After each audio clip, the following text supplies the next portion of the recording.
Well, good morning, Internet students. Professor Z here. Hope everybody's doing well.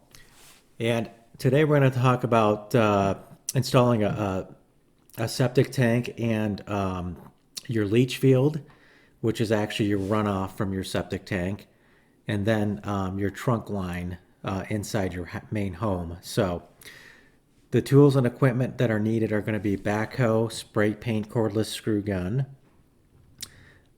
tool belt with ample supplies as usual, your level, your square. You also need PVC glue and primer, a sawzall or type of saw that can cut through PVC, pencil, metallic, ribbon fasteners, screw fasteners, auxiliary light, safety goggles, gloves, hard hat, and of course you need to have this inspected by the county inspector when you're done. Step 1, planning the milestone. So now is the best time to check this milestone off the project plan. Remember, your project plan has a myriad of milestones, students, because you're going down the list here. One for plumbing, one for electric. Right on down the list. The old adage is plan your work and then work your plan. So essentially, you want to make sure that your plan is bulletproof, pun intended. And the reason why this is a good time to do this is because you're in between projects here. You're pretty much done with woodworking, and then your next phase is going to build off of this trunk line because it's going to entail plumbing and and securing in your fixtures for plumbing. So this is a good time to get this knocked out. So step 2 would be digging the hole for your septic tank. And again, you need to record the dimensions from the vendor. And he just wrote them on the back of a business card for me. But make sure that you dig 2 feet wider and 2 feet longer than the dimensions he gives you. But make sure that the depth of the hole is exactly what the vendor gives you. And the reason for this is because your septic tank has to set level in the hole, and it'll have 2 chambers inside. You can actually crawl inside of it when it's empty. I wouldn't do it when it's filled with crap. But the one chamber will fill up, and the it'll seep over to the second chamber. The reason for this is because the first chamber is where all the waste comes in from the home. It's not just your toilet waste, but I mean shower, sink, kitchen sink. If you have a garbage disposal, and that's another thing. It's not recommended to have a garbage disposal because you don't want to have a bunch of fats and also meats and things that are going down into your septic tank because initially you're going to have to put yeast in your septic tank because what happens is that will grow bacteria, and that bacteria then will eat your human waste, your feces, and things like that. However, if you're putting a bunch of fats in there, it floats to the top and it'll seep over to the second chamber. And what you want to make sure is that second chamber is just filled with water because that's what goes out to your leach field. And you don't want to plug up your union, which comes out of your septic tank and then into your leach field. And then another quick tip is make sure you use detergents which are geared for septic tanks. You don't want to use those, high bleached detergents which can kill the bacteria in your septic tank. So you got to be very cognizant when you're living off grid what you're doing because you can't bring your city lifestyle to your off grid retreat because you might knock out the ecosystem, pun intended.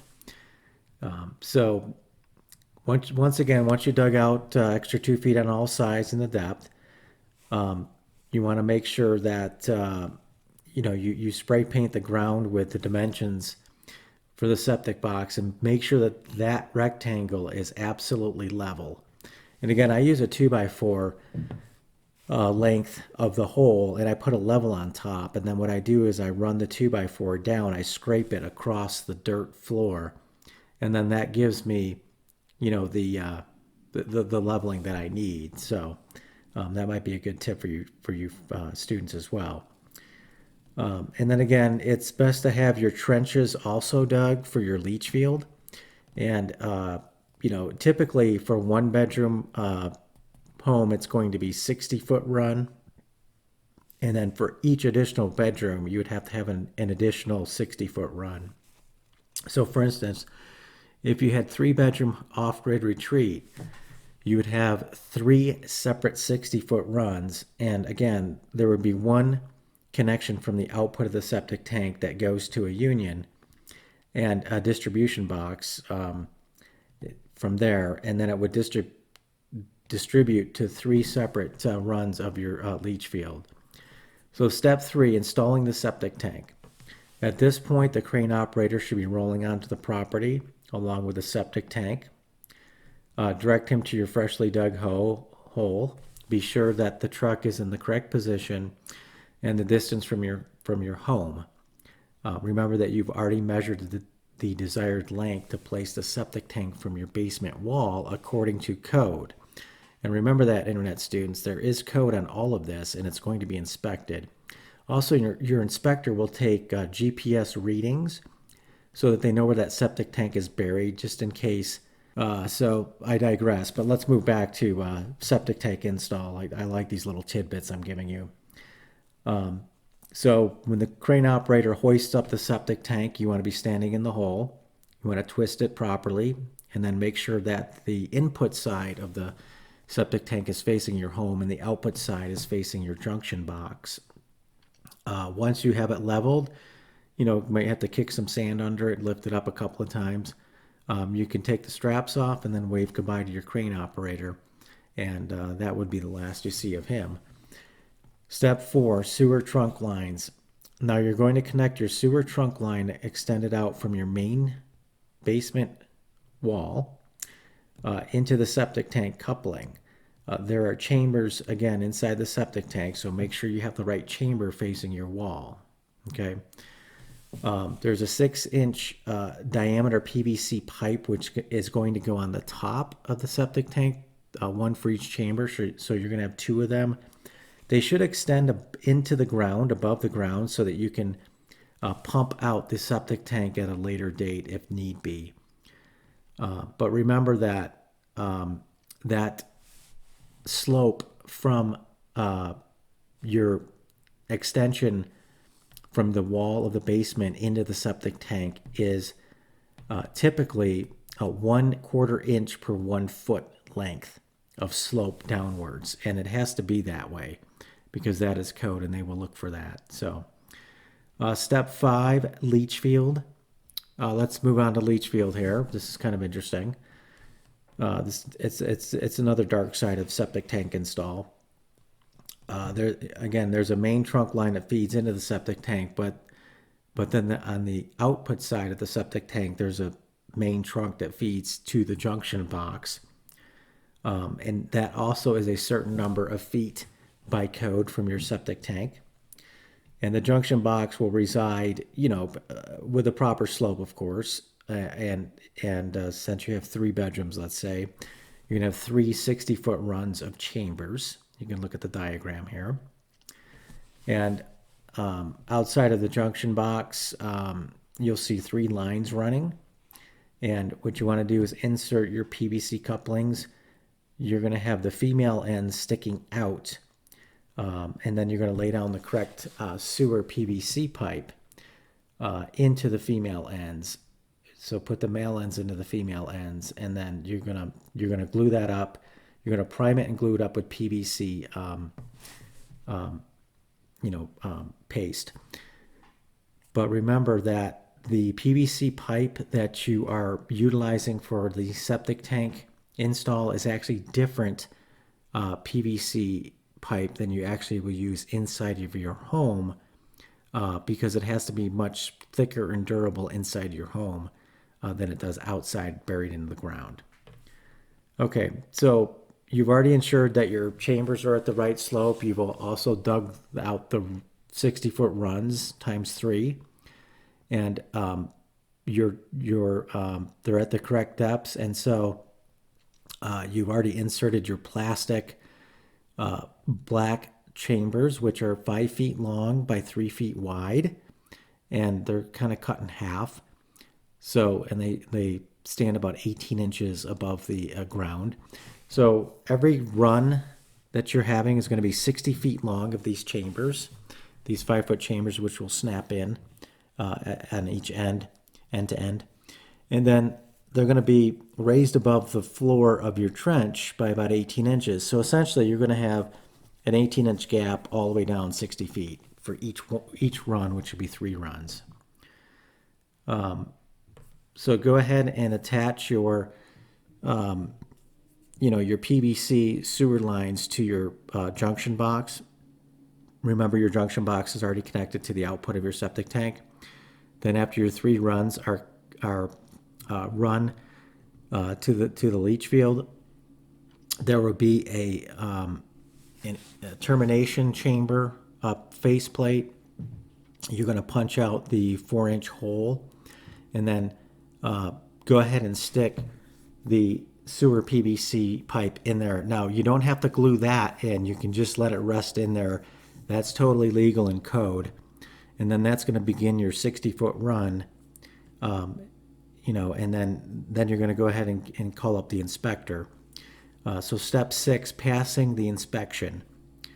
So in other words, students, before you fill in the leach field and also around your septic tank, you have to call the county inspector's office, and it'll be an easy inspection if you did it right. And they don't really check to see if it's level or anything, but they want to check to make sure it's installed correctly, and it also has the correct slope.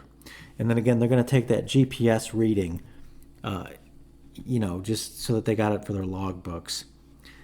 So once they give you a thumbs up and they say, great job, then you're pretty much can backfill and fill in your leach fields and also around your septic tank, but make sure you leave your 2 6-inch PVC pipes visible on the top surface of your lawn. And then step 7, tying the trunk line in. And essentially this is the sewer trunk line, which goes inside the main home. So once you go into your crawl space or basement, you're going to now see a 4-inch PVC sewer pipe stuck through the basement wall. And you're going to want to, go ahead and ensure that you 90-degree it up to the floor joists, and then 90-degree it over. But make sure you start at the furthest point from that sewer PVC pipe, which comes into the wall, because you have to have that sloped properly as well. And it's typically 1/4 inch per 1 foot of PVC pipe. So I started the furthest away, and then that helped me get, what I needed. So last but not least, you're also going to have to pipe in the drains. Now remember, after your sewer PVC pipe comes through the wall, you need to have a special sleeve which couples the sewer PVC pipe, which is much thinner, to the actual in-home PVC pipe, which is much thicker.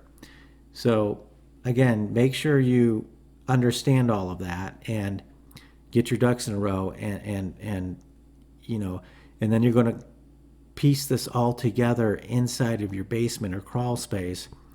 And you also have to have drains for all of your sinks and showers, and your toilet's going to have to hook to the main trunk line and all of that. And even you need an air vent that's going to go into it as well. And you can see from the picture here what I have here. But so again, what I did was I laid out each segment across the basement floor and then hoisted it up one by one. And I had the drains also piped in. Those are going to be done with T's. And also you have other components which will come in there, like air, and then also your toilet, which is going to be a much bigger T. And then at the very end, I used a screw cap just in case I ever needed to clean that out. I can just unscrew it from the basement. I know it's going to smell very raunchy, but I can take, maybe a burlap bag or something and wrap it around the pole and then shove it through there and just clean out that entire trunk line if it ever gets clogged up. So that was kind of a tip for you as well. But all right, that's it. Next step, we're going to be plumbing the home and purchasing the fixtures. So that's going to be the fun part. And hope to see you in the next video. So please click the thumbs up, students, and then go ahead and select to subscribe for the channels, because it always looks good on good ratings here. So wishing your project well, and Godspeed.